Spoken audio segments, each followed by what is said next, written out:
Tranqui. ¿Todo tranquilo? Ya están con las nuevas prácticas, ¿no? Sí, yo. Ya.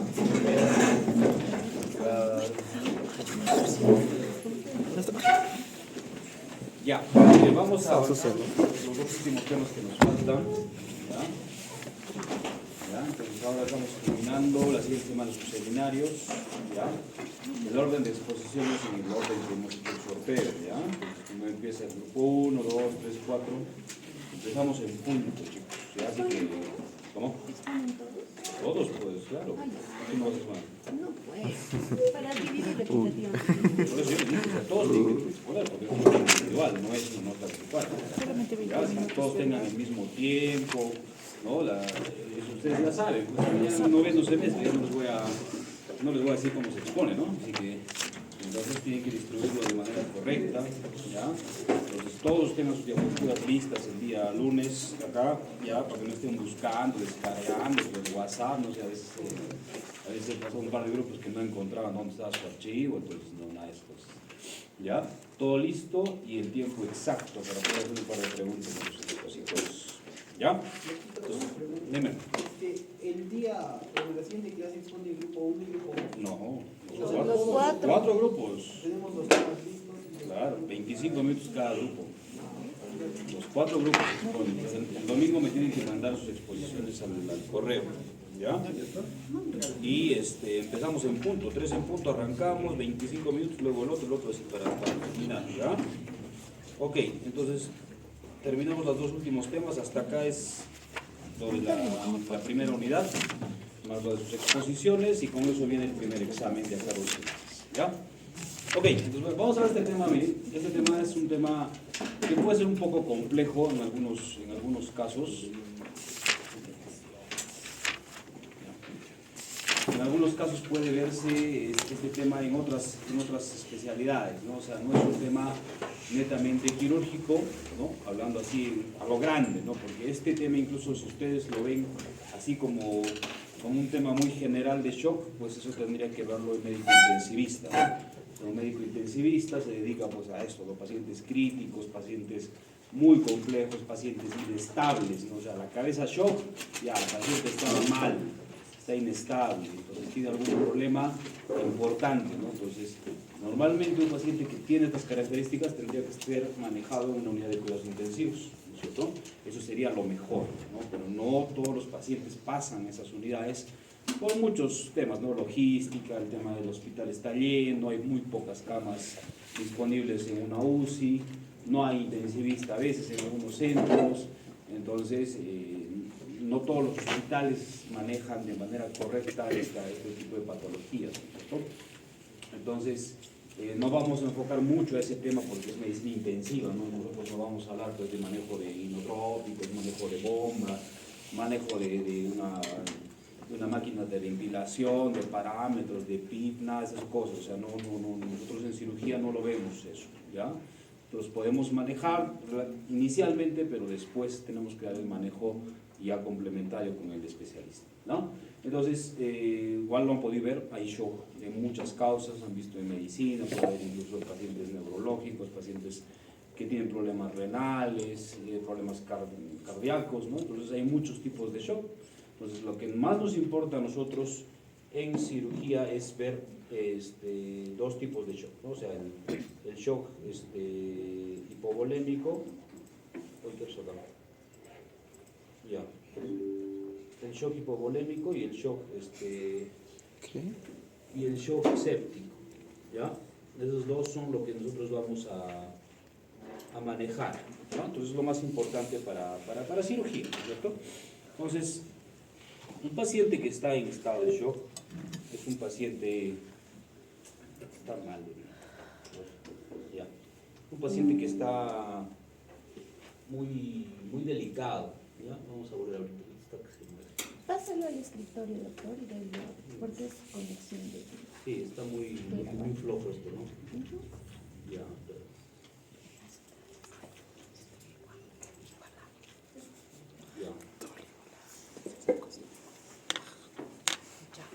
ya.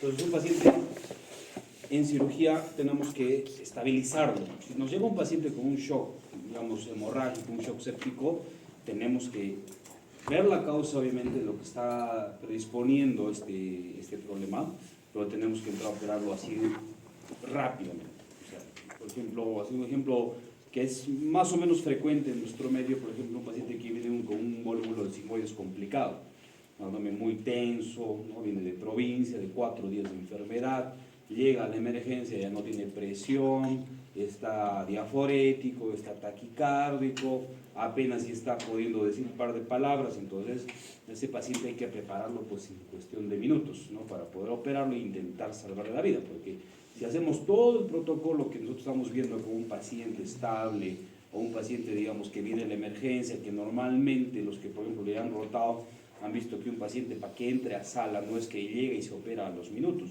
no hay eso, o sea, demora muchas horas, ¿no? En promedio son 5 o 6 horas, es en promedio a veces mucho más. Entonces, esas horas en un paciente con shock son muy claves para la recuperación de estos pacientes. Entonces, si no lo operas de inmediato, el paciente pues va a fallecer, ¿no? Entonces, bueno, entonces, hablando de shock, como les dije, vamos a relacionarlo mucho para nosotros con sepsis, ¿no? Shock séptico y shock hipovolémico. Entonces, la sepsis, como ven, la primera causa de muerte, infección, a pesar de todos los avances. Ahora, hemos visto que hay mucha modificación de terapia, por ejemplo, terapia antibiótica, terapia de gérmenes, ¿no es cierto?, a veces nocivos, agresivos, ¿no?, en el transcurso del tiempo. No son los mismos gérmenes que se manejaban pues hace 50 años, hace 20 años, los actuales. Los antibióticos también son diferentes, ya hay protocolos estrictos de manejo de terapia antimicrobiana, ¿no es cierto?, para ver qué tipo de tratamiento les vamos a dar. Entonces, a pesar de todo eso, igual sigue habiendo alta mortalidad en los hospitales, ¿no? Uno, por mal manejo del paciente. El paciente también no es un paciente adecuado para el momento que va a llegar con nosotros, el tiempo de enfermedad y el manejo postoperatorio también no es el correcto en algunos casos, ¿no?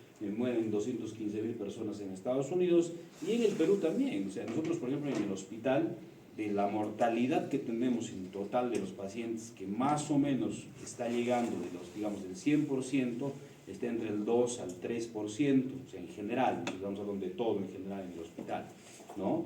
Entonces, de ese porcentaje, un porcentaje alto está dado por problemas sépticos, ¿ya? O sea, varios pacientes fallecen por problemas de infección, sobreinfección, complicaciones postoperatorias de un paciente séptico, ¿no? Hay mucha resistencia antibiótica, entonces ustedes también cuando manejen este tipo de patologías, vayan con cuidado, vayan de manera escalonada, no es que de frente vas a lanzarte, pues ya llega una apendicitis, le voy a poner pues vancomicina, meropenem, en algunos casos he visto eso, ¿no? Paciente que llegue y de frente le ponen antibióticos de amplio espectro y no tienen ningún tipo de sentido, ¿no? Entonces hay que cuidar eso para evitar la resistencia, ¿no?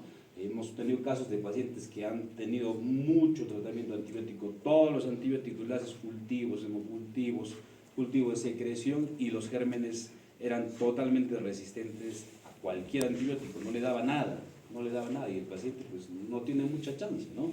Incluso usamos hasta colistina en algunos casos, ¿no? No sé si alguien ha escuchado qué es la colistina. ¿Alguien sabe? Es el último antibiótico en la espalda. Es el más fuerte.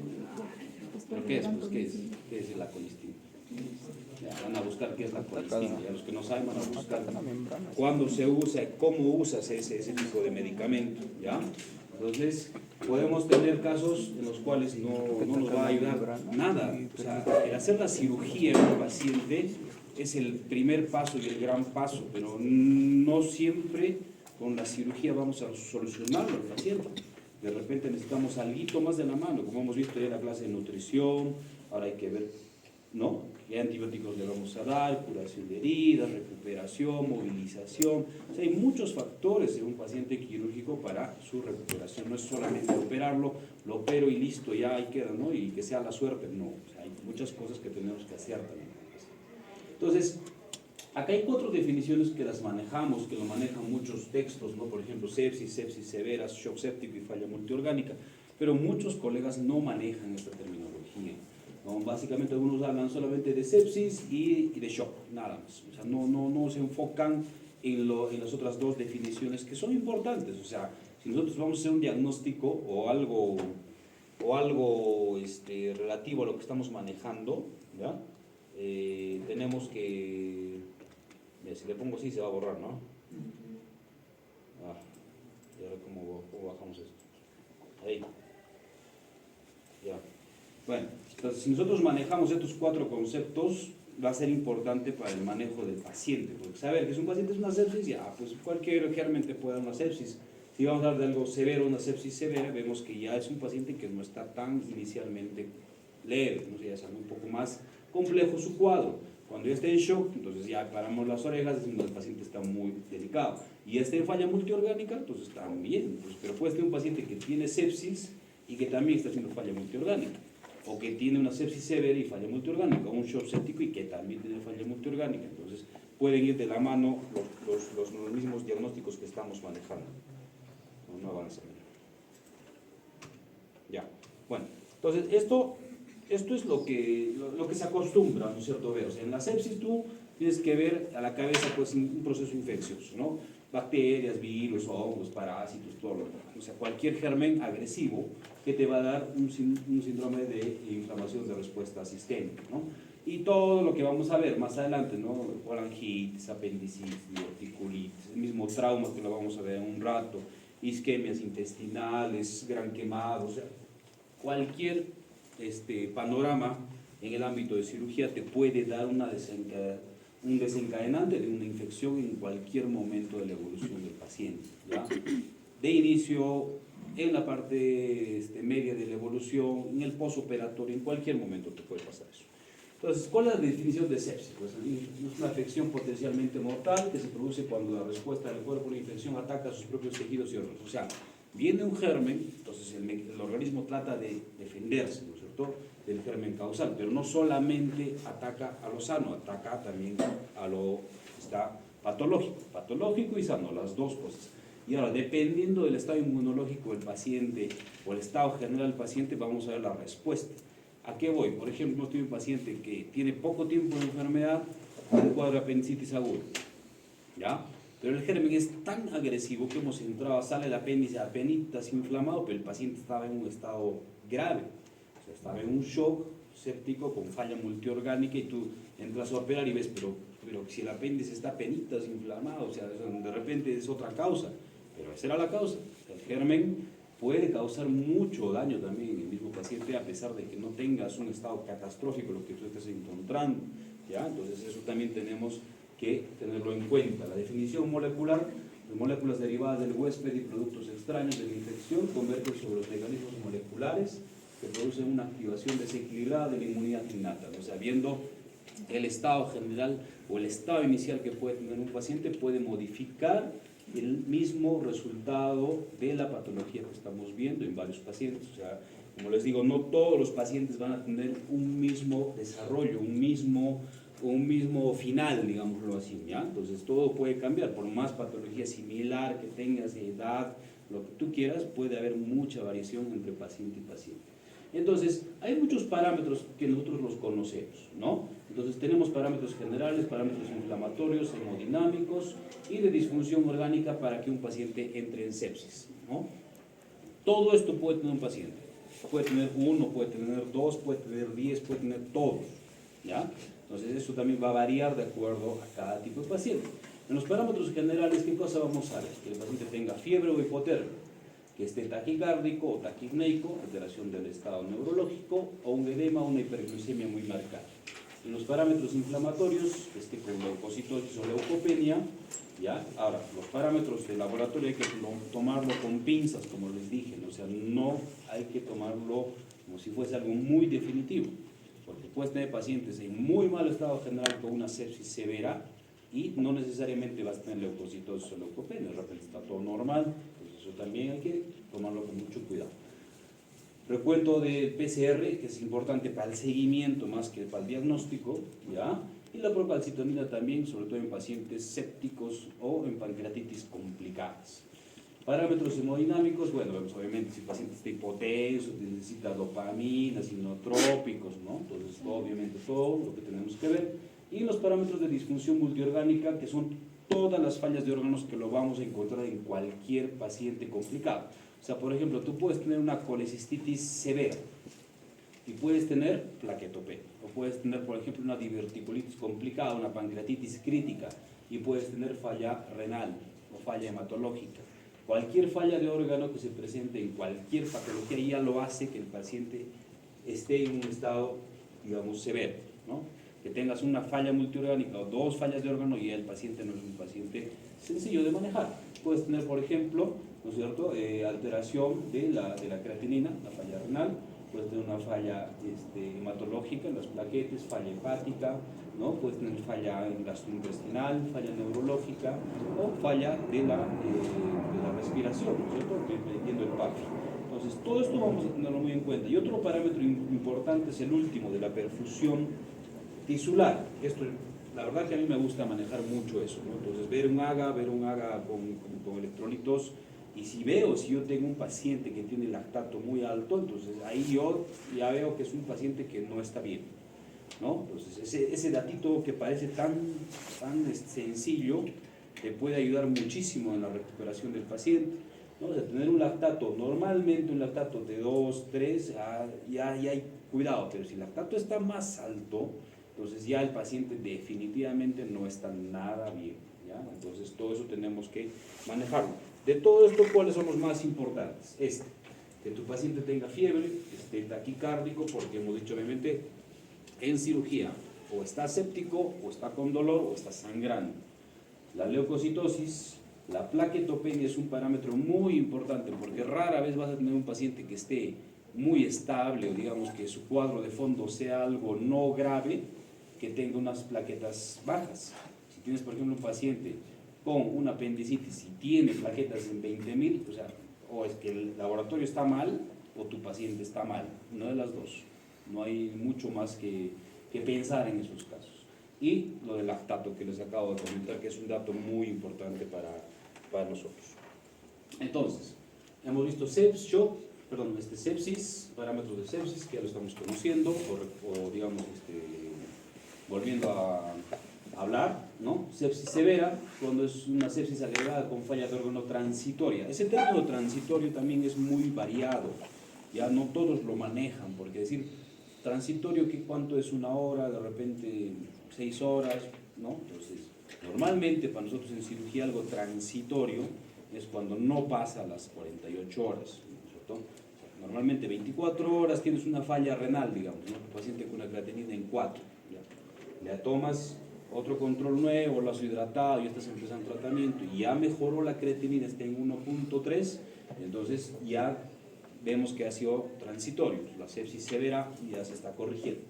El shock séptico, cuando ya hay sepsis con hipotensión que no va a responder a fluidos, entonces acá vemos el paciente está pues con presiones constantes muy bajas, una PAN menos de 50, menos de 60, ¿no? Y no está corrigiendo, le has pasado 3, 4 litros y nada, entonces hay que empezar inotrópicos, ¿no? Entonces ya está entrando en un estado de shock.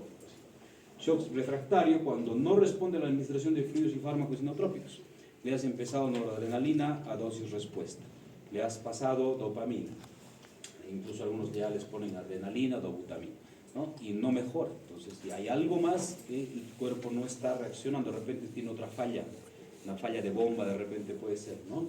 Y la falla multiorgánica, disfunción de 2 o más órganos o sistemas. Entonces, ya tienes más de 2 fallas completas, te hacen una falla multiorgánica. Entonces, normalmente estos son los más frecuentes, ¿no? Los 7 órganos que se pueden alterar por una falla de órgano. La primera, cuando tienes una falla renal, más de 2 de creatinina.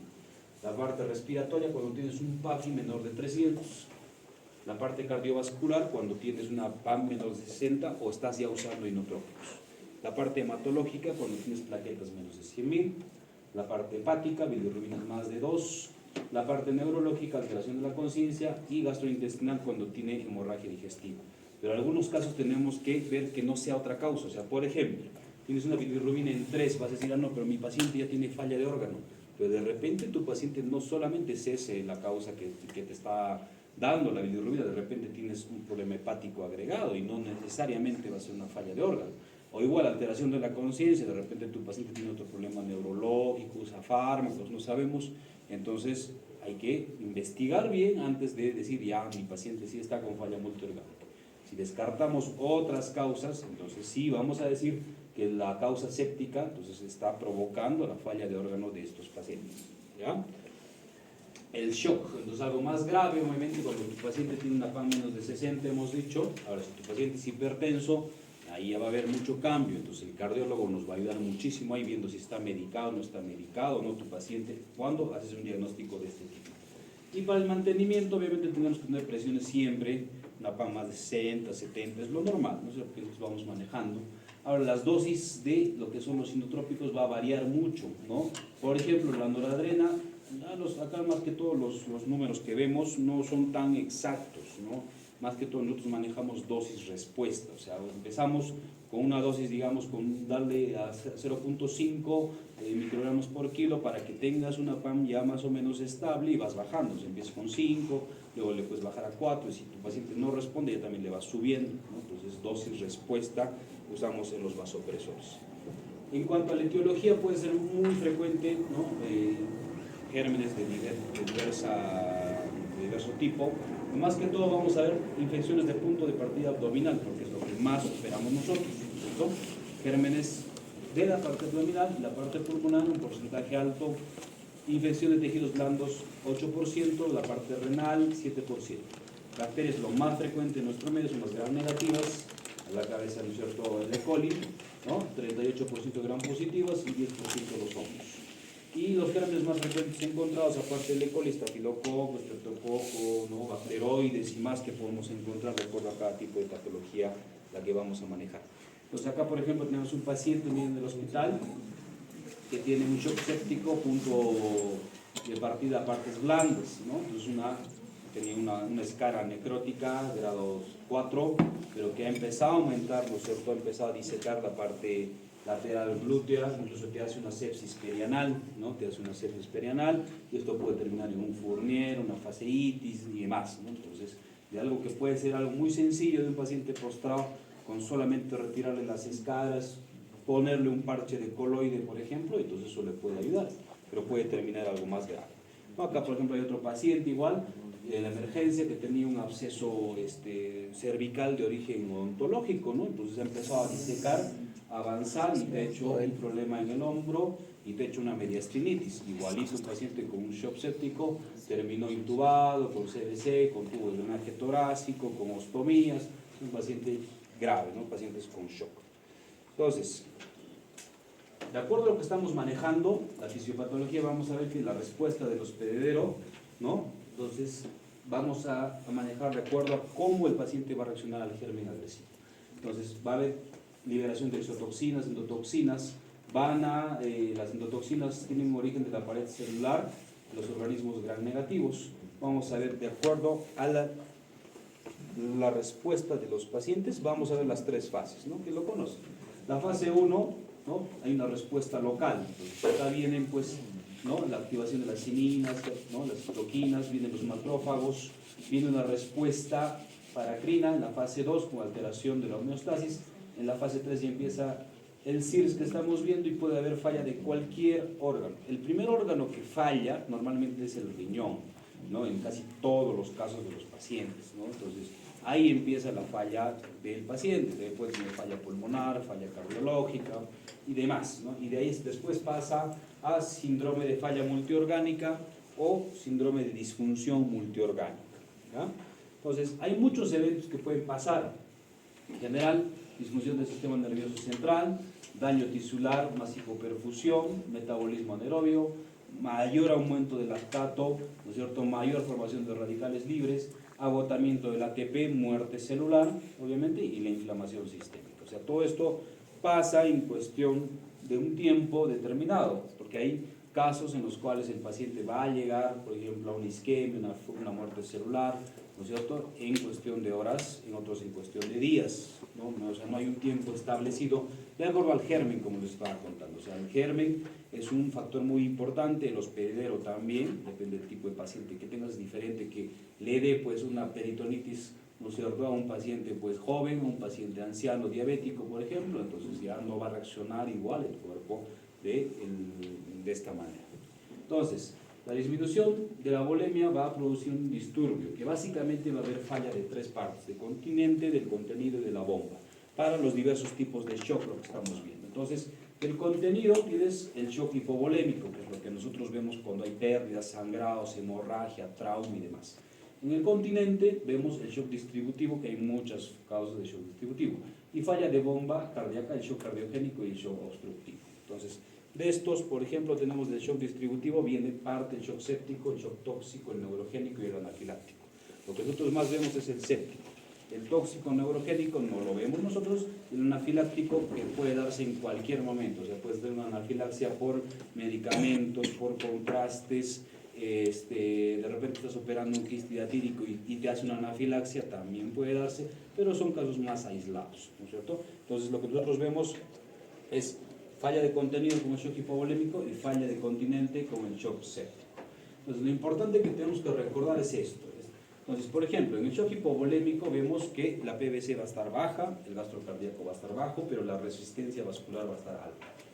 En el shock cardiogénico, la PVC está alta, el gasto cardíaco bajo y la resistencia está ligeramente alta. En el obstructivo, vemos que la PVC está alta, el gasto cardíaco bajo y la resistencia también alta. En el séptico tiene dos partes, o sea, cuando inicia el paciente con un shock séptico, primero es un estadio hiperdinamico. El paciente está hiperventilando, está diaforético, está muy taquicárdico, está con tendencia a mucha hipotensión. Entonces acá la PVC inicialmente está normal, el gasto cardíaco aumenta y la resistencia baja. Pero después, cuando ya es hipodinámico, cuando el paciente entra en una sepsis o un shock mucho más profundo, entonces la resistencia se mantiene y el gasto cardíaco es donde baja. Esta es la diferencia. En el neurogénico la PVC está baja, el gasto cardíaco bajo y la resistencia baja. Y en el anafiláctico igual, todo está bajo, ¿no? Entonces acá, por ejemplo, igual tenemos otro ejemplo de un paciente, no sé si se logra ver, acá miremos un vasito, es una endoscopia, ¿no es cierto? Un paciente que estaba en gastro, ¿no? Y empezó a sangrar, ¿no? Tenía una hemorragia digestiva masiva, no lograban encontrar el punto exacto, encontraron ese vasito, ¿no? Que chisgueteaba, ya le habían pasado como 4 unidades de sangre, el paciente estaba hipotenso, ¿no? Y nada, no podían controlarlo. Entonces lo operamos, entramos a sala de operaciones y hemos encontrado pues esta imagen acá, ¿no? Hemos hecho una gastrotomía y era pues un vaso sangrante, una úlcera gástrica sangrante, ¿no? Entonces se puso una ligadura en 2 planos, ¿no? del vaso sangrante y se cerró y listo, se solucionó. O sea, un shock hipovolémico que pasó en cuestión de minutos, ¿no? Entonces ya el gastro estaba como 30, 40 minutos en la endoscopía, en el cuarto paquete de sangre, el paciente seguía, entonces ya no había otra opción, no había otra solución de meterlo a sala, porque si no el paciente se iba a descompensar mucho más. No es que le sigues pasando paquetes de sangre, eso no va a tener ningún sentido. O sea, tienes que ir a contener la causa del shock, ¿no? Entonces, con una cirugía rápida se soluciona el paciente y después no hubo ningún inconveniente con el paciente. Entonces, acá, recordar que las defensas antiinfección son básicamente 3, ¿no? La barrera física, que básicamente es la piel. Entonces, si tú tienes una integridad de una piel buena, sana, intacta, ¿no es cierto? Entonces te va a ayudar un poco, ¿no? Entonces al mecanismo, a la recuperación del paciente, a que el germen no penetre de manera pues, fácil al organismo. La barrera celular, pues ya lo saben, los polimorfonucleares, ¿no? La defensa de los leucocitos y demás. Y la barrera química con los factores pues, de complemento, las citoquinas y todos los factores que pueden dar la defensa del mismo organismo. Entonces un paciente con sepsis puede tener varias presentaciones, ¿ya? Entonces acá por ejemplo le ponemos una clínica inespecífica y verdad, puede pasar eso porque la clínica no va a ser igual en todos los pacientes. Entonces puedes tener 1, 2, 3 sintomatologías o de repente ni una o de repente todas en los pacientes con un shock séptico. Puedes tener fiebre, pues de hipotermia, taquicardia, taquipnea, hipotensión, alteración de la conciencia, leucocitosis, leucopenia, anemia, trombocitopenia, coagulación intravascular diseminada, hemorragias altas o bajas, ilio, ictericia o hipoglicemia. Entonces tú puedes tener cualquiera, pero las que están, ¿no es cierto?, entre paréntesis, que dicen mal pronóstico, o sea, si tu paciente te hace un debut, llega a tu consultorio de emergencia y está hipotérmico, o tiene neutropenia, o tiene CID, en ese inicio, antes de que tú hagas el diagnóstico, antes de que lo operes y más, es un mal pronóstico para el paciente. O sea, vemos de que la resolución, el pronóstico no va a ser agradable, no va a ser bueno para este tipo de pacientes porque ya están debutando con algo extremo, ¿no? Entonces hay que tener mucho cuidado con esos pacientes, atenderlos mucho más rápido, llegar a la causa mucho más rápido, hacer un diagnóstico y un tratamiento muy agresivo. ¿Ya? El diagnóstico entonces para este tipo de pacientes hay que ver obviamente una historia clínica completa, correcta, investigar el tiempo de enfermedades clave en estos pacientes, un buen examen físico también para que no se te vaya nada, los cultivos que eso lastimosamente no se cumple, es bien raro de que alguien llegue y ya tu paciente esté en shock y le estés tomando cultivo ese rato, nada, es mentira, muy pocos centros hacen eso, ¿ya? Entonces, pero sería lo ideal. Exámenes de laboratorio, bueno, ya todos los prequirúrgicos que conocemos, y los estudios de imágenes que va a ser necesarios en algunos sí, en algunos no, porque recuerden que es un paciente que está mal, está inestable normalmente, entonces no vamos a estar esperando, ya sabes que no lo voy a operar porque no tiene una tomografía, no voy a decir dónde, pero hay algunos centros que solamente, por ejemplo, operan las obstrucciones si no tienen tomografía. Si tu paciente está mal, no vas a pedir una tomografía, o sea, no tiene ningún sentido, pues, entonces hay que tener un poco de criterio en esos casos. Entonces, los hemocultivos normalmente deberían de ser 2, ¿no es cierto?, en fiebre, como les digo, no se cumple, pocos centros hacen. El PCR hacemos para el seguimiento, ¿no es cierto?, normalmente más de 50 ya tienes un parámetro amplio. Ahora, el laboratorio del PCR hay que verlo, porque el PCR cualitativo no te va a servir, tiene que ser un PCR cuantitativo. Normalmente los laboratorios te mandan los resultados de 0.5 hasta 2 o hasta 5 de manera normal, o sea, es el valor normal. Entonces, hay que fijarnos la referencia del laboratorio, ¿ya? Entonces, es importante. La procalcitonina, igual, un parámetro normal menos de 0.1, en pacientes sépticos más de 10 o hasta 100 ya es algo grave, y acá hacemos seguimiento cuando veamos la patología de pancreatitis, la procalcitonina en pacientes que tienen pancreatitis severa o crítica, entonces ahí sí nos va a servir para ver en qué momento ese paciente va a ser candidato a alguna cirugía o no. Y el lactato tiene que ser menos de 200, no idealmente menos de 1, es lo mejor, porque hemos visto que tiene más de 2, ya puede ser un paciente complejo y complicado. Hacemos la puntuación SOFA, esto lo manejan mucho en la UCI, ¿ya? Que es un score muy completo, ¿no?, que se puede manejar diario, ¿no? Entonces tienes un cuadrito donde te va a decir un score desde el 0 hasta el 4 y vas a manejar, ¿no?, los 5 parámetros más importantes que tenemos. Uno, el PAFI, ¿no? Entonces, si tienes, por ejemplo, un PAFI de menos de 400, va a tener un punto. La parte de coagulación, las plaquetas, si tienes, por ejemplo, plaquetas menos de 100.000, vas a tener 2 puntos. La parte del hígado, las bilirrubinas, si tienes más de 2 de bilirrubinas, igual tendrías los 2 puntos. La parte hemodinámica con el PAM, si va a usar inotrópicos, vasopresores o no, entonces también van a tener un puntaje. La parte neurológica, el estado de Glasgow, igualito, tienes un Glasgow menos de 9, por ejemplo, vas a tener ya 4 puntos. La parte renal, ¿no?, la creatinina, ¿no?, si tienes una creatinina, digamos, en 2, tienes 2 puntos. Entonces, vas a sumar los 6 parámetros para ver. Mientras más puntaje tenga el paciente en el SOFA, su pronóstico va a ser peor, ¿no? Entonces, más puntos tiene inicialmente el paciente, significa que ya ha llegado a ese estado, está en un cuadro crítico, una sepsis grave o un shock séptico grave. Entonces, hay que avanzar con la recuperación del paciente. En general, como estamos viendo, el shock es un estado de hipoperfusión tisular, ¿no es cierto? O sea, hay hipotensión, ¿no es cierto?, agregada a la sepsis, pero ya hay un daño tisular. Entonces, puede haber shock en trauma y puede haber shock, hemos dicho, en la parte infecciosa. Entonces, hablando de trauma, un shock hipovolémico, o sea, vamos a hacer un trauma grave, entonces casi siempre un trauma va a estar relacionado a que el paciente va a entrar en un grado de shock. Puede ser algo ligero o algo muy complejo. El shock sangrante, el shock hemorrágico, ¿no? Aporte inadecuado de oxígeno también, acá hay desbalance de la entrega y demanda, y la falla primero celular, luego falla tisular, luego falla orgánica, multiorgánica, y progresamos a lo que estamos viendo, pues, ¿no?, que el paciente puede llegar incluso hasta la muerte. Entonces, acá nosotros en el shock lo vemos como un iceberg, nosotros lo que vemos es prácticamente la parte alta, lo que conocemos, mejor dicho, nosotros, ¿no?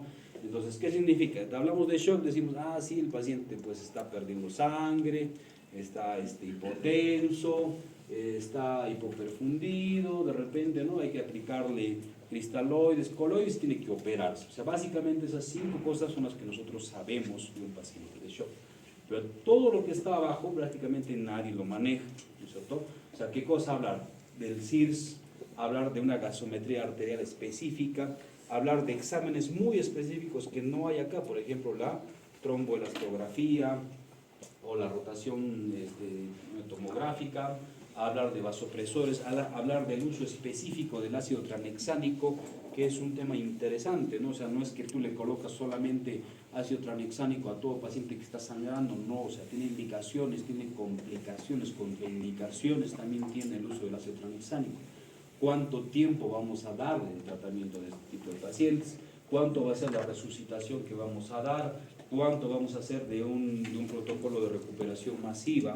¿No? Entonces, ¿cuándo vamos a hacer un RIBO acá, por ejemplo? ¿No? Este es un procedimiento especial, ¿no? Y hay muchas más cosas que se pueden hacer, o sea, es algo bien complejo, ¿no? Entonces, eso lo manejan también los intensivistas cuando tienes un paciente así de crítico. Entonces, hablando ahora de un shock hipovolémico, ¿cuáles son las manifestaciones clínicas? Entonces, un paciente obviamente ya tiene pérdida de sangre, vas a ver la parte física. El paciente está pálido normalmente, puede haber una cianosis distal, un llenado capilar lento obviamente, ¿no? Puede haber frialdad, deterioro del estado de la conciencia, agitación psicomotriz, taquicardia a la cabeza es lo primero que aparece, taquipnea, y vemos que el paciente está pues en oligoanuria en algunos casos, ¿ya? Entonces eso vamos a verlo con otros pacientes. Entonces, las manifestaciones clínicas del shock hemorrágico hipovolémico, hemos dicho que un paciente cuando pierde básicamente hasta 750 cc del gasto cardíaco, el paciente está muy tranquilo, ¿no? O sea, en el grado 1, tu paciente ha perdido esa cantidad de sangre y no manifiesta prácticamente nada. La frecuencia cardíaca está normal, la presión normal, ¿no? La frecuencia respiratoria también normal. Lo único que el paciente está un poquito ansioso, obviamente por un trauma, lo han golpeado, un accidente, lo que quieras. El paciente está pues nervioso, ¿no es cierto? Está ansioso, está pues preocupado, ¿no? Entonces, más que otra cosa no encontramos, evidentemente. Cuando ya hay un grado 2 de un trauma, un shock hipovolémico hemorrágico, ya hay una pérdida de 750 a 1500 ml. Ya empieza la taquicardia, leve, pero sí hay, ¿no? La presión todavía se mantiene y la frecuencia respiratoria empieza a aumentar. Tu paciente ya está un poquito más ansioso. En el grado 3 ya hay una pérdida entre 1500 a 3000, la taquicardia ya se hace más evidente, la presión ya empieza a bajar, la frecuencia respiratoria también empieza a aumentar y el paciente ya está pues ya más confundido, ya prácticamente desorientado, no te habla bien, ¿no es cierto? Entonces ya hay algo que está más complejo en el paciente. Y el grado 4, una pérdida más de 2000, la frecuencia cardíaca está muy alta, incluso hay pacientes que hacen fibrilación, ¿ya? La presión está baja, la frecuencia respiratoria muy alta y el paciente ya está pues ya prácticamente en coma, ¿no es cierto? Está letárgico, no responde al interrogatorio, no hay respuesta al dolor y más, ¿no? Entonces ya es un paciente que ya está en un estado grave, ¿no? Entonces, ¿qué puede pasar? Nos ha pasado pacientes con traumas abdominales, con estallamiento de hígado, vasos, nos llegan así, ¿qué puede pasar? Una cosa importante manejar sería esto, el índice de shock. Es algo bien sencillo, mire, toman la frecuencia cardíaca entre la presión arterial sistólica y ahí te dice si tu paciente está o no en un estado crítico. Porque es un marcador clínico muy sensible en pacientes que usan trauma, no necesitas otro monitoreo, ¿ya? Y acá si te sale más de 1 este índice de shock, ya te va a indicar que tu paciente ya está entrando en un estado grave, crítico. Y este índice de shock lo puedes tomar cada 30 minutos, cada hora. Entonces ya mientras que vas manejando a tu paciente, ya le estás poniendo vía, le estás colocando sangre, le estás preparando pasarla o de repente algún otro procedimiento, ya vas a saber si tu paciente está reaccionando parcialmente o no. Es algo muy sencillo, ¿no? Que ustedes mismos lo pueden practicar. Entonces, en este shock hipovolémico, hay obviamente aumento de las catecolaminas, baja el oxígeno, aumento de la permeabilidad microvascular, ¿no? Entonces hay hipoperfusión, daño tisular, daño orgánico, ¿no? Hay baja del ATP y entra en shock. Entonces acá vamos a hablar del shock oculto. Vamos a tener 2 parámetros importantes, el lactato y la relación del exceso de base. Entonces, acá, mira, si se dan cuenta, son números muy chiquititos, o sea, no tienes un margen grande del resultado del laboratorio, ¿no? Entonces, por ejemplo, ¿qué cosa vas a tener? Normal, un exceso de base va entre 2 a menos 2 y el lactato hemos dicho hasta menos de 2. Entonces, no hay ningún problema, tu paciente no está en shock, no está inestable, tranquilo. Si tienes algo leve, o sea, un shock leve, cuando tienes un exceso de base entre menos 3 a menos 5 y el lactato de 2 a 2.4, son puntitos chiquititos, ¿ya? Cuando ya hay algo moderado, el exceso de base de menos 6 a menos 9 y el lactato de 2.5 hasta 3.9. Y cuando es algo severo, el exceso de base menos de 10 y el lactato más de 4. Entonces, si tienes, por ejemplo, un lactato en 3.5, ya tendrías un shock moderado. ¿Pero qué significa pues moderado? ¿Qué significa leve? ¿Qué significa severo? O sea, eso puede ser algo relativo, porque no vas a poner en tu historia clínica, mi paciente tiene un shock séptico moderado. Eso no es dado, o sea, es shock séptico y punto, no hay más, ¿no? Pero lo que te llama los números de esta relación es para ver cómo tu paciente va a reaccionar o no inicialmente, porque si te debuta con este shock severo, entonces ya el pronóstico también va a ser mucho más grave del paciente, ¿ya? Entonces, a comparación que tengas un shock leve inicial, ya vas a tener mejor respuesta para los pacientes, ¿ya? Entonces, acá puede haber muchas opciones más de tecnología, de diagnósticos y más, ¿no? Entonces, para ver todo esto tenemos, por ejemplo, el índice de reserva de compensación, tenemos la microscopía de campo oscuro, ¿no? Tenemos la oxigenación muscular, hay otras tecnologías también para ver cómo está el índice de shock del paciente, bueno, más. Entonces, ya vamos viendo cómo el paciente va a entrar en la fase ya del tratamiento. O sea, estamos viendo de diagnóstico, estamos viendo de pronóstico y estamos viendo ahora cómo vamos a hacer el tratamiento. Entonces, el control de daño resucitativo, prevenir y corregir la hipotermia, obviamente, hay que obligar al paciente. Control expedito de la hemorragia, o sea, si tú ves que tu paciente está sangrando de alguna herida, ¿no? Entonces hay compresión, hemos dicho, ¿no? O pinzaje, clampaje, ¿no? Entonces, mientras, para que tu paciente deje de sangrar en ese momento. Administración pues, de cristaloides para evitar la hipotensión permisiva. Entonces acá le vas a colocar pues 2 vías a chorro, no importa, ¿no es cierto? Y luego vas manejando 60 gotas por minuto, por ejemplo. Aplicación de protocolos de transfusión masiva, que lo vamos a ver en un rato, que eso es muy variado. O sea, a ver, ¿cuánto de sangre tú le puedes pasar a tu paciente? No es que le vas a pasar 10 unidades de sangre, no es así, ¿no? O sea, hay que ver en qué momento le vas a pasar, cuál es el volumen, cuál es lo que necesita y qué cosa más puede requerir después de una cirugía, sobre todo, ¿no? Evitar la toma de decisiones, porque es básico en un paciente que está sangrando, hay que ver el diagnóstico definitivo y si va a hacerse una cirugía rápida. Los estudios complementarios que les decía y los medicamentos adyuvantes si fuese necesario. Entonces, este protocolo de transfusión masiva más de 10 unidades de concentrado en 24 horas, o sea, tienes un tiempo, no es que le vas a pasar las 10 unidades pues de inmediato, ¿no? Entonces, ¿cuál es la relación que se usa normalmente en estos casos? Usamos una relación baja casi siempre. Usamos el 1-1-1 o el 1-1-2. ¿Y cuál es lo más frecuente? O sea, un paquete globular, un cierto inicial, y luego le vas pasando el segundo paquete globular y le tienes que acompañar, el tercer paquete tiene que ser de plasma fresco, ¿ya? Y después de eso, si vas a seguir transfundiendo a tu paciente, ya tienes que usar un crioprecipitado, ¿ya? Es la relación que normalmente usamos. Ahora, acá es un ejemplo, por ejemplo, de usar 6 plasmas frescos congelados, 6 plaquetas, 6 crioprecipitados, 6 paquetes globulares y 10 crioprecipitados. Normalmente eso no se cumple, ¿ya? O sea, un protocolo de transfusión masiva, tú tienes que tener una relación lo más compensada posiblemente, ¿no? Entonces, pasas unidades de sangre, tiene que ir junto con plasma fresco y tiene que ir con plaquetas, porque normalmente los pacientes tienen tendencia a hacer plaquetopenia cuando está sangrando, no todos, ¿no? Pero algunos pacientes sí tienen esa tendencia. Entonces, por ejemplo, cuando está sangrando tu paciente y lo vas a operar y tienes las plaquetas bajas en ese momento, entonces no te va a servir pasarle plaquetas antes de la operación, lo mejor es pasarle en ese instante. O sea, le pasas un pool de plaquetas que equivale a 5 unidades de plaquetas, estás pasándolo antes de empezar la cirugía y con eso puedes controlar mejor el sangrado, ¿ya? Entonces esa sería la técnica más fidedigna para tus pacientes. Les he mostrado en el cuadrito del iceberg también lo que es el RIBOA, que es la resucitación endovascular con balón oclusivo a nivel de la aorta, ¿no? Entonces, es un procedimiento que no se usa mucho. Hay cirujanos de trauma que lo usan, por ejemplo, en Centroamérica y en Colombia, que usan esto, ¿no? Lo usan cuando hay una hemorragia no compensada, sobre todo en la parte de un trauma torácico grave, ¿no? Un paciente que está muy extremo, está en muy mal estado general, puede usar eso, ¿no? Usan el acceso arterial, normalmente usan el abordaje femoral. Necesitas un entrenamiento, entonces le colocas un catéter por acá y haces una oclusión a nivel de la aorta alta en la parte torácica.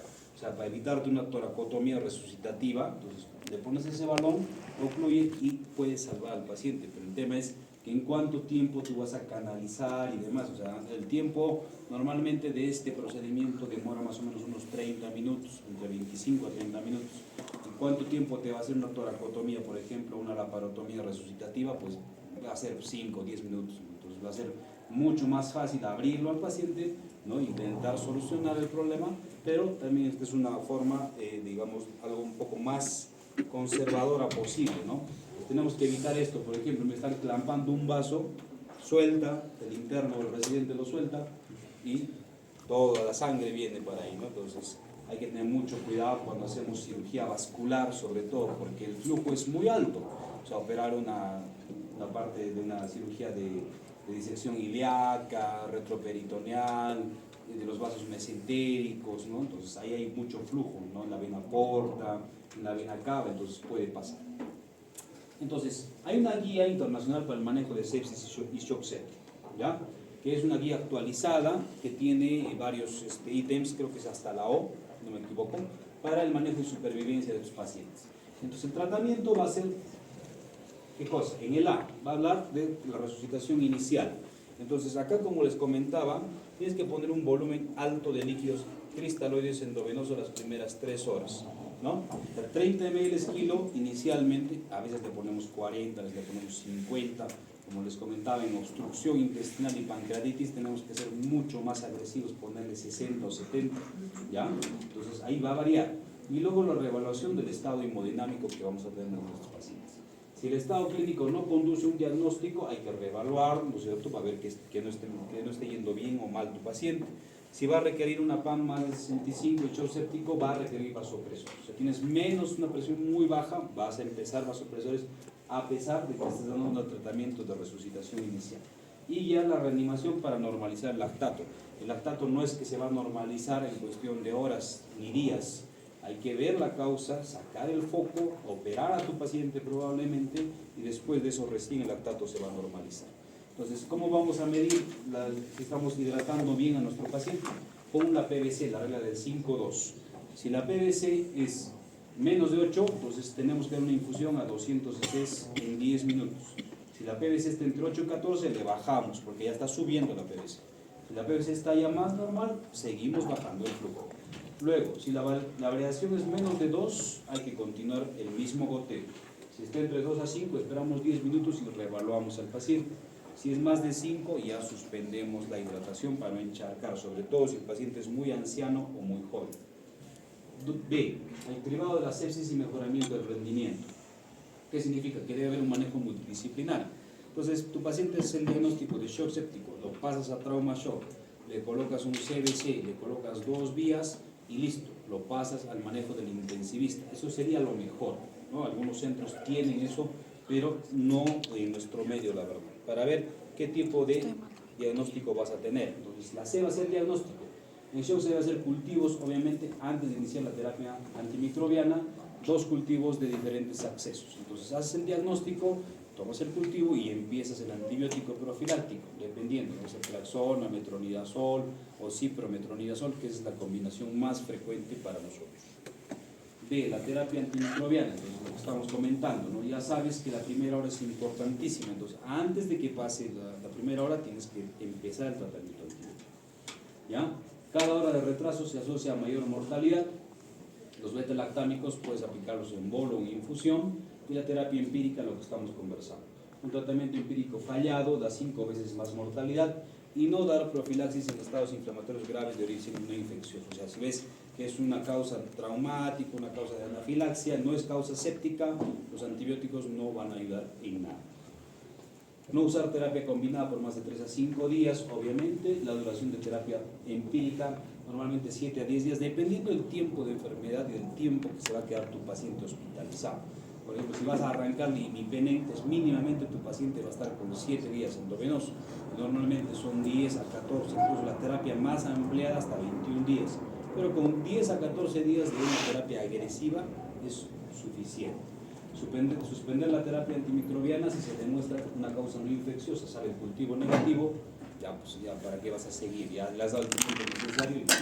Medición de la procalcitonina también para ver el seguimiento del paciente. En el E, ¿qué te habla? El control del origen de la infección, hacer el diagnóstico anatómico de la infección. Entonces, muchas veces, por ejemplo, entramos a operar colecistitis, que es lo más frecuente. Entonces, no, pero el paciente está mal porque tiene una colecistitis severa. Pero de repente no solamente es la colecistitis, de repente tiene agregado una colangitis, una coledocolitis, una pancreatitis. Entonces tenemos que llegar a ese diagnóstico definitivo o los diagnósticos definitivos para que tu paciente pues tenga una mejoría. Y la eliminación rápida de dispositivos intravasculares, mientras menos invasivos esté tu paciente, menos catéter, menos drenajes, va a ser mejor. F, terapia de fluidos. Usar cristaloides balanceados o solución salina. Usar albúmina si se seguirá con grandes volúmenes de cristaloides. Normalmente le colocamos esta albúmina, nosotros usamos 1 o 2 frascos diario para ayudar sobre todo a la parte nutricional y a que el paciente pues después de eso forcemos diuresis, ¿no? O sea, le colocas un frasco de albúmina, le colocas 1 o 2 ampollas de furosemida para eliminar, pero el tema es que la albúmina es un poco caro, cada frasquito cuesta en promedio unos 300, 400 soles más o menos, así que por eso no podemos usar en todos los pacientes con sepsis. Medicamentos vasoactivos, usar noradrenalina como primera elección, pues a dosis respuesta, lo que estamos hablando. Luego usar dopamina en casos seleccionados, ¿no? Con bajo riesgo de taquiarritmia y bradicardia, usar dobutamina ante evidencia de persistencia. Entonces, primer escalón, noradrena, después le pasas dopamina, después dobutamina, y si no hay, ya adrenalina. Entonces, esa sería la secuencia para el manejo de inotrópicos. Y colocar una línea arterial que sería lo mejor para el monitoreo de estos pacientes, ¿ya? Entonces, dosis respuesta de dopamina con noradrenalina, dobutamina 5 a 15 y la dopamina de 5 a 20. Entonces, los 4 medicamentos que vamos a usar en este tipo de pacientes. H, los corticosteroides. Usar solo si la estabilidad hemodinámica de los vasopresores no resulta. O sea, usamos 200 o 250 miligramos de hidrocortisona, pero al final, antes le colocaban de inicio. O sea, el paciente no está en shock séptico, ya ponle su corticoide, ponle su hidrocortisona. No, entonces la guía te dice no. Es lo último que recién vas a empezar a usar para que tu paciente empiece a levantarse, es que no hay una respuesta según la guía. La I, hemoterapia, transfundir plaquetas globulares si tienes una hemoglobina menos de 7. Si vas a entrar a sala, mínimamente tienes que tener 10, pero si tu paciente pues, está en un shock hipovolémico, sangrante, hemorrágico, y sigue sangrando y tienes una hemoglobina en 4 o 5, no vas a pasarlo hasta 10, no hay forma, o sea, tienes que operarlo como esté, ¿no? Y con tu sangre pues, intraoperatoria. Pues. Eritropoyetina en anemias asociadas a sepsis o en pacientes renales, ¿no es cierto?, que le pasas eritropoyetina. No utilizar plasma fresco congelado para corrección de la coagulación en ausencia de sangrado o previo a procedimientos invasivos. Esto es un poco relativo, porque si tú tienes tu TP y tu INR que está muy alto, entonces, uno, que el anestesiólogo te va a suspender, pero si es una emergencia, hay mucho más riesgo de sangrado, ahí sí hay riesgo de sangrado. Y entonces tienes que pasarle plasma preoperatorio con plasma intraoperatorio para evitar el riesgo de sangrado. Luego, transfusión de plaquetas si es menos de 10.000 en ausencia de sangrado, o si es menos de 20.000 si tiene algún riesgo significativo. Y para sangrado activo, a menos de 50.000. Entonces tampoco no se cumple, la guía te dice eso. Pero nosotros, por ejemplo, en cirugía operamos pacientes que tienen 100.000 de plaquetas sin ningún problema. Si tienes entre 80 a 100.000, ahí ya tenemos que ver que tengas un pool de plaquetas. Si tienes menos de 30.000 o menos de 20.000, entonces tienes que pasarle preoperatoria, intraoperatoria y postoperatoria a los pacientes, porque el riesgo de sangrado es muy alto. J, inmunoglobulinas. Ya no usan las inmunoglobulinas en pacientes con shock. Anticoagulantes. No se recomienda el uso de antitrombina, no se recomienda trombomodulina o heparina por mayor riesgo de sangrado. O sea, si tu paciente, por ejemplo, sí tiene una isquemia mesentérica, ¿no?, y está en shock séptico, le reinicias heparina, pero no de inmediato, a las 48 horas normalmente, para evitar el riesgo de trombo.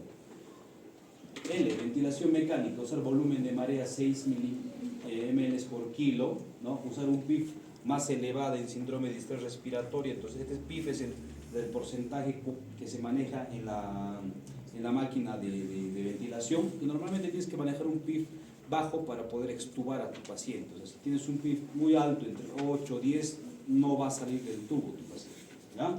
Maniobras de reclutamiento, usar un CPAP, no usar ventilación mecánica no invasiva, usar bloqueantes neuromusculares por menos de 48 horas, no usar sedantes a tus pacientes, no usar agonistas beta 2, y en pacientes con ventilación mecánica mantener siempre la cabecera levantada para evitar aspiración y neumonía asociada al ventilador en estos pacientes, porque normalmente son pacientes que están pues en UCI, que están en pacientes en cuidados críticos, en trauma shock, están ya tiempo intubados, entonces hay que tratar de sacarlos de ese ambiente. M, sedación y analgesia, sedación continua intermitente en pacientes con ventilación mecánica, o sea, usar fentanilo y midazolam, ¿no es cierto?, hasta que veas que tu paciente lo vas a empezar a despertar, o si ya tienes una buena respuesta ventilatoria, que lo vas a poder extubar. N, control de la glucosa, usar insulina si hay glicemias más altas. Si tu paciente obviamente es diabético, ya vamos a variar el manejo, pero si tu paciente es un shock séptico importante y mantiene glucosas altas, también le vas a aplicar insulina. ¿Cuál es el objetivo? Que tengas menos de 150 miligramos por decilitro.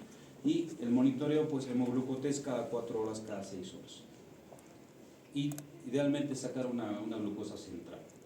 La O, profilaxis de tromboembolismo, no, es usar heparina no fraccionada de bajo peso molecular, si no hay contraindicación.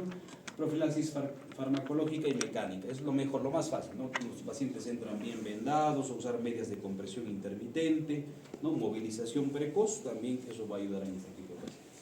Y la P, profilaxis de úlceras por estrés, en riesgo de sangrado gastrointestinal, a todos los pacientes, obviamente en shock, o que están intubados, que tienen mucho tiempo sin comer en ayunas, tienes que ponerle pues o ranitidina o su omeprazol para evitar este tipo de complicaciones. La Q, la nutrición, usar nutrición enteral, ya lo hemos visto cuándo, y en la anterior clase, cuándo usar nutrición enteral, cuándo usar nutrición parenteral, iniciar infusiones rápidas, alimentación trófica, no se recomienda ácidos grasos, uso de procinéticos e intolerancia alimentaria, cuando hay mucho hilo, cuando hay mucho vómito, damos metoclopramida, damos levosulfiride, colocación de sondas postpilóricas en casos de estenosis o broncoaspiración, y no se recomienda arginina ni glutamina tampoco en la parte inicial de nutrición de tus pacientes. ¿Ya? Muy bien. ¿Alguna duda, chicos? ¿Hasta ahí? Sí. Se refiere a la contaminación producida por la misma sepsis. En el caso de que ya tenga la predisposición o la enfermedad no desencadena. O sea que la combinación de ambos. Ya, por eso, o sea, tú tienes que ver que no haya una causa extra. Por ejemplo, lo más clásico es una falla renal, ¿ya? Entonces tú tienes que ver que tu paciente no tenga esa falla renal antes. Si tu paciente tiene ya una falla renal antes y te hace un shock séptico, por ejemplo, entonces muy probablemente esa falla renal va a ser mucho más grave, ¿ya? Entonces, si tú no sacas ese foco, no desfocalizas al paciente, no va a mejorar esa falla renal. Tampoco no es que se va a normalizar si tu paciente ya tiene una falla renal previa, pero tienes que al menos compensar un poco para que no entre una falla ya mucho más persistente, ¿no? Pues, pero si no tiene una falla previa, entonces tienes que sospechar que esa es la causa, ¿ya? Porque no de la nada te vaya una peritonitis y tu paciente pues tiene una creatinina en 6, o digamos le sacas un AGA y está con un PAFI en 100 o 150, o sea, no es de la nada, es porque el foco infeccioso te está causando eso, ¿ya? Entonces, si no sacas el foco, no vas a tener una mejoría de la falla de órgano nunca. O sea, no hay otra mejoría, ¿ya? ¿Alguien más, chicos, alguna duda?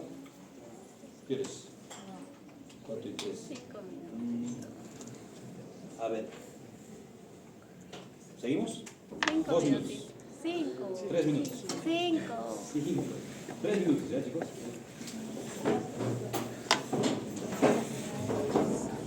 3 minutitos.